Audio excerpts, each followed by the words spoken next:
Core tackle. What was that? The wacky shot. Oh, it was? Look, there he is, coming up.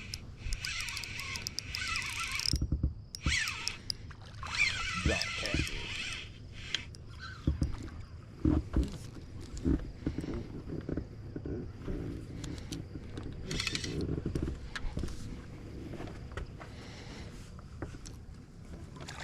Oh, quick release.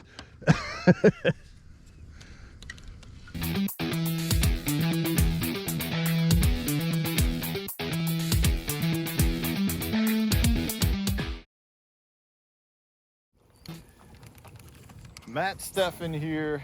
I want to give a big shout out to Mark Fisher and what he does with elite veteran outfitters and taking veterans out fishing, introducing them to the outdoors, or just getting them out in the outdoors. And he's doing a fundraiser right now. It's a bobber pull.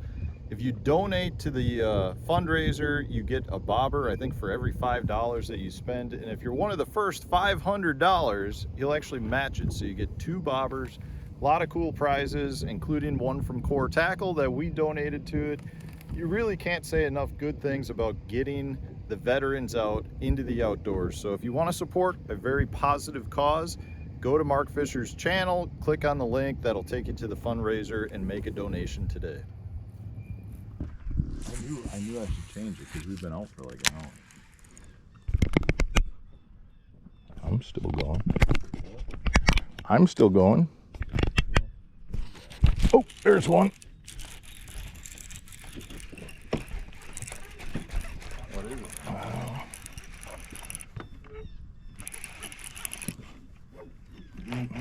Oh no! Nice bass. I knew we should have ended it sooner. I was in my head on that. First chatterbait bass. That's not bad, huh? I'm out here in Wisconsin fishing with Matt Stefan. We absolutely do not get a chance to, I don't think we've fished for like a year and a half, 2 years, the last time we fished, right? It's been a while. Not a bad bass for this lake. I knew a chatterbait would work here.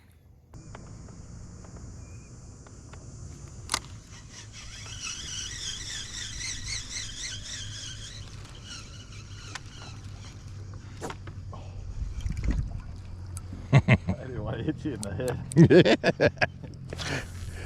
So I gotta ask. I mean, with the Major League Fishing team event, I loved it. You're seeing my bait? Yeah, there's one. Something swam up too.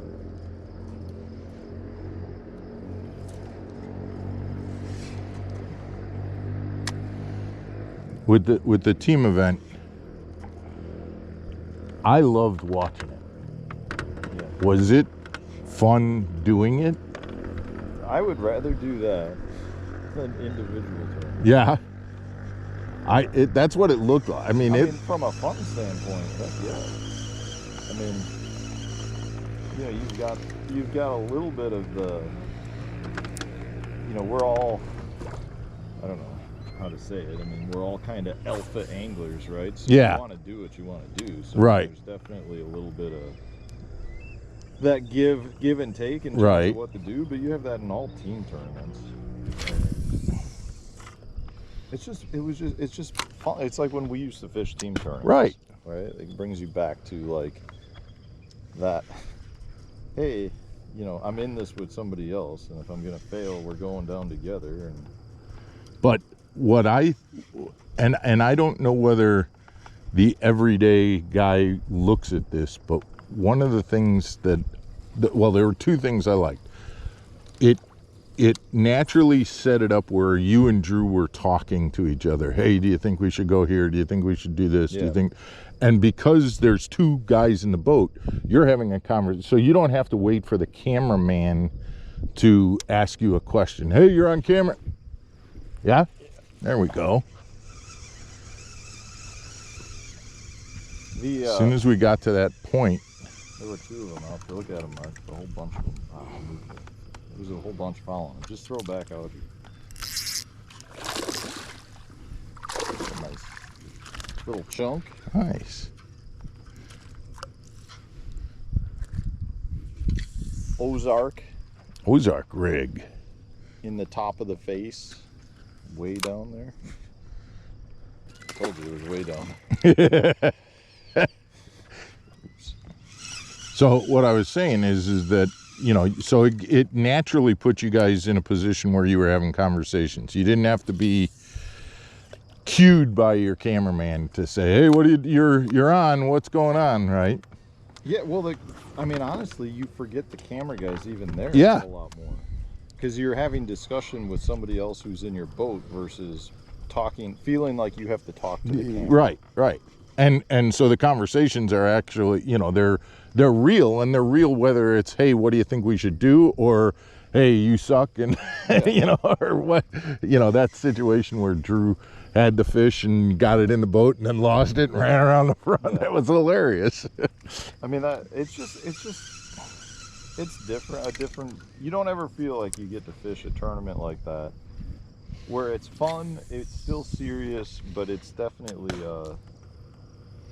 it's just such a different. It was just nice to fish a team tournament. You know, my team tournaments now consists of Wednesday nighters with the boys, yeah, right, which is like half fishing and half babysitting. Right. Like it's like managing juice boxes and yeah, fruit make sure snacks. Nobody's hooked, and you know, nobody's gonna fall out of the boat. Like there's a lot that goes into that versus like, you know, it was a nice feeling to have again where like I'm retying and you have confidence that the other guy is doing something that well, so the other part that, and this is what I was getting at, is that I think for, let's say you've got somebody who is just a team, you know, a club tournament, you know, they go out on Saturdays and fish a local club tournament. To watch you guys or any of the pros, the synchronicity that you have, if he catches a fish and he's over here landing it, you immediately go to the front of the deck.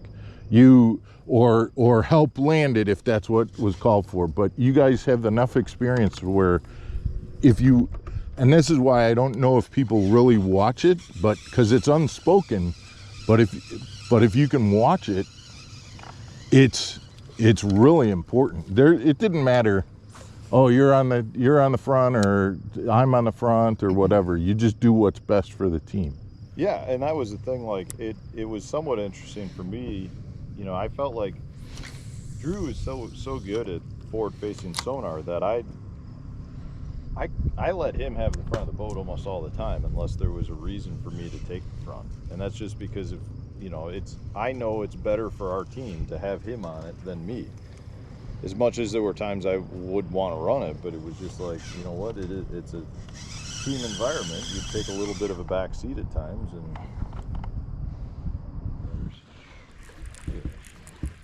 tell me that doesn't look good. It looks awesome. Since we're let me see that bait.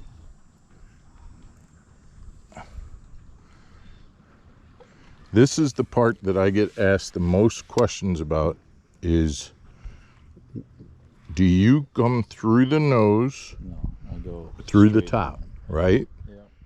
And so it literally is just. So this is kinked off to the side a little because it's such a skinny little worm. But I mean, it's slightly kinked off. But yeah, I go straight through it. Straight through the top. Instead of going through like a normal Texas rig, you go right through. I'll show. Yeah, and then but the point is the line is what's holding it against. Yeah, the line. So when you pull on it, the line just keeps it pinned. Keeps it right against the weight of the Ozark rig. Yep. So I figured we'd use this today to get the scoop on. You're going to tell everybody what you're doing next year. Well, if I knew what I was doing, I'd give you the scoop. Oh yeah, come on. You think I know what I'm doing? I think you got to have a leaning. I have no idea what the bass opens look like. And let's say it's a great schedule. It's just awesome. You would Probably fish the opens. really? But a lot of So it's all schedule determined. it's layout, honestly. I mean, because I've heard the opens could be 2 separate divisions of 3, and then you make it to the next round. I heard that rumor The latest I'm hearing is they're just cutting to 6 tournaments. instead of 9.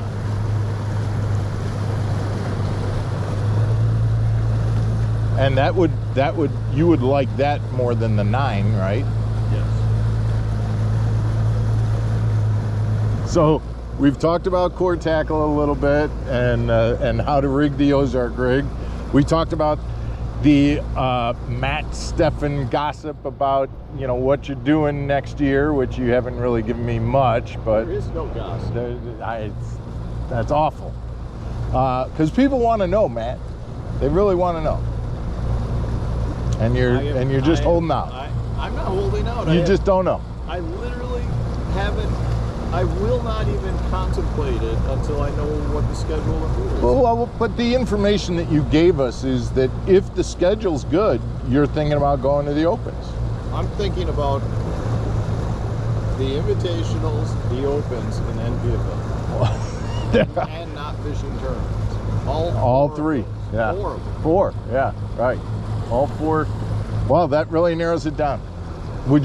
How about if you had to give odds, where are you rank those 4 and most likely to least likely? 25% chance for all 4. You're not giving me anything. I don't have any. You're not giving me anything at all. Okay, we're just going to move on to a different topic then. Good. Okay. So your weed harvesters are what, like 4 feet wide? I don't know. It does seem like it's kind of narrow, doesn't it? All right, well, so give me something. We need one more piece of Matt Stefan news to kind of round out this fishing trip interview.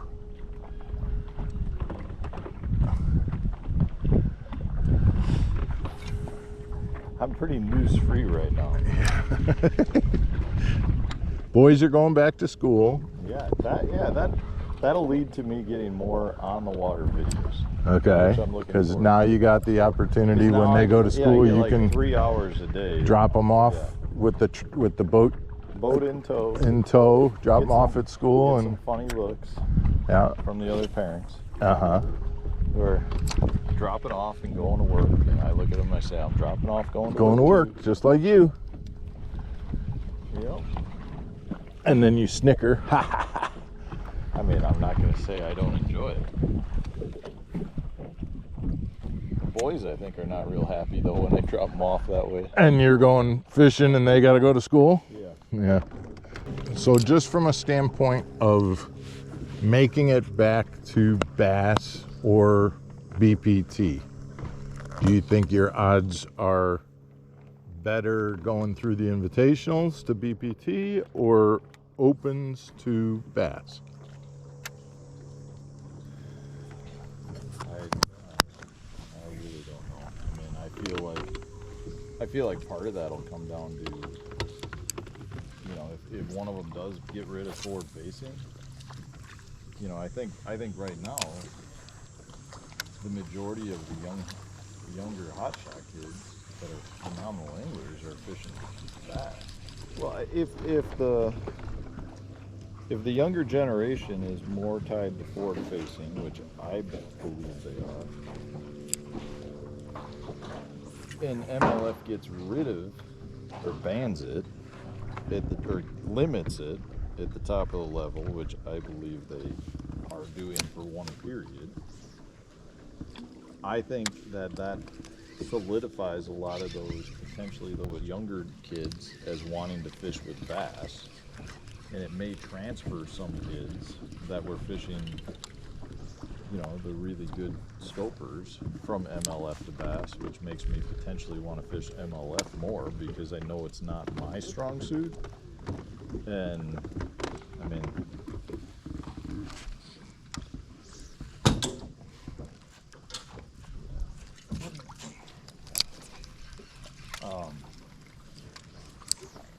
you know, and from a career standpoint, I don't know how long I'm fishing. Like if I can get, you know, 10 years out of it,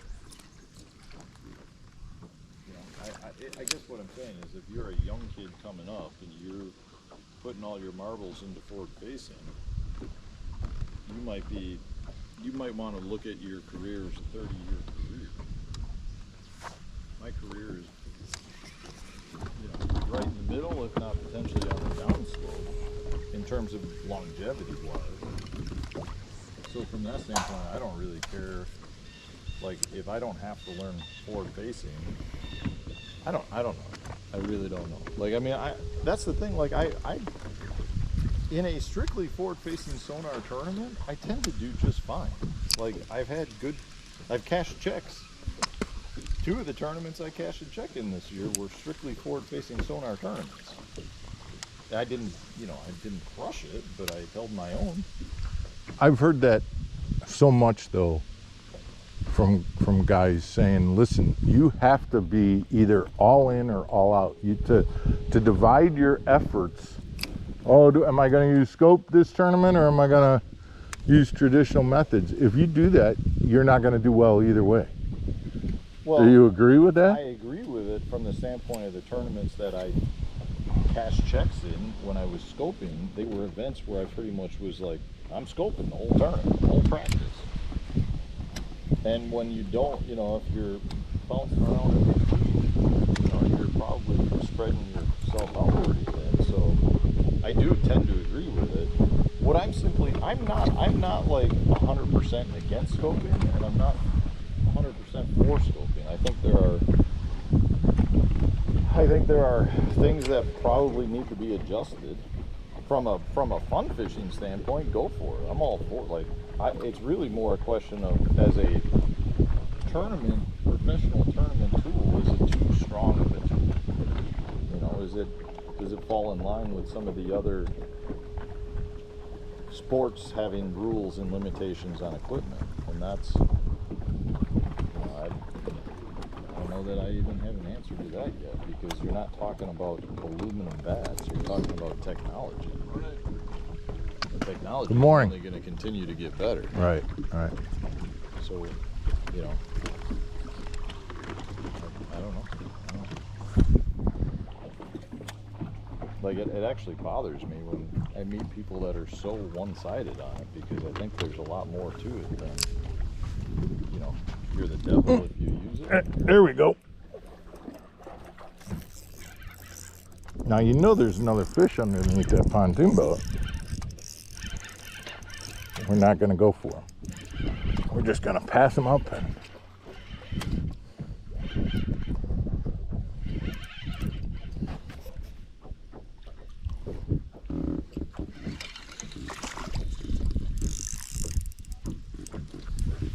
Cinco Master. Yep. Boom, boom, boom. You totally scoped that one. Yeah.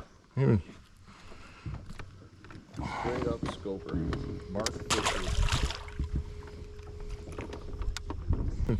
BPT is what? 1 period you can use it, and 2 you can't. But they're not changing BFLs, or nobody else is changing? I don't think so. Really? That to me doesn't even make sense. Oh yeah. Big one? That's a good one.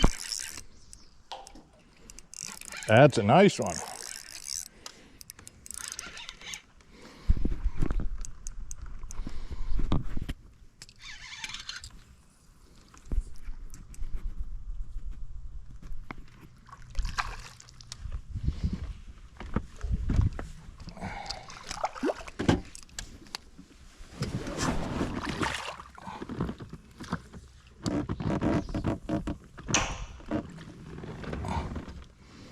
Well, nice one. He's kind of a keeper. Probably 2 pounds.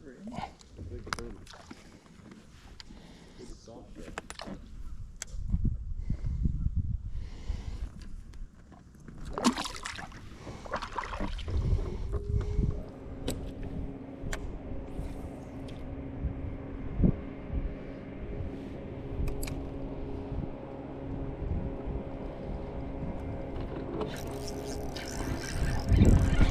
trying to find. Oh.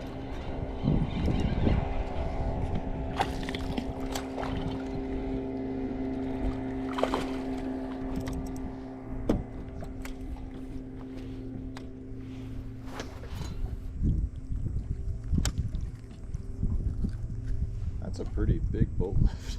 Yeah. Did you get bit in there? Yeah.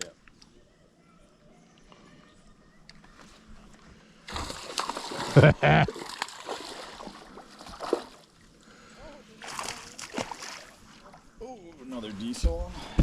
Hang on, hang on.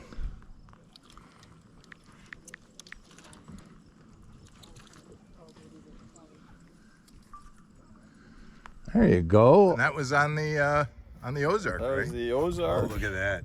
With the Nico-rama, top of the face like always. That Nico-rama that's Drew's bait, right? If you're not using a worm on it, you're missing out because it's pretty cool. But yeah, this is the first real outing where I played around with it. I bought some of these at the Team Series and it's performing pretty well. I'm not complaining. That's Mark. a big bites bait. Yeah, big bites Nico-rama. Nico-rama. Or as Drew calls it, Nico-rama. We've had that debate too. Well, this has been an episode, Matt, where we've covered a lot of different topics. When this is all done, I don't know how long this video could be 4 hours long. I'm not sure. I don't know what you're putting in there. Don't get me in trouble, Mark. Oh, I think we're gonna try. Don't get me in trouble. But I appreciate spending the day with you. It's been a gorgeous day and we had a lot of fun, and I appreciate you answering questions, although I don't appreciate the 25% on each of the 4 choices about where you're going to be next week. It's the truth. I don't know. I might just do core tackle. All right, guys. We appreciate you tuning in.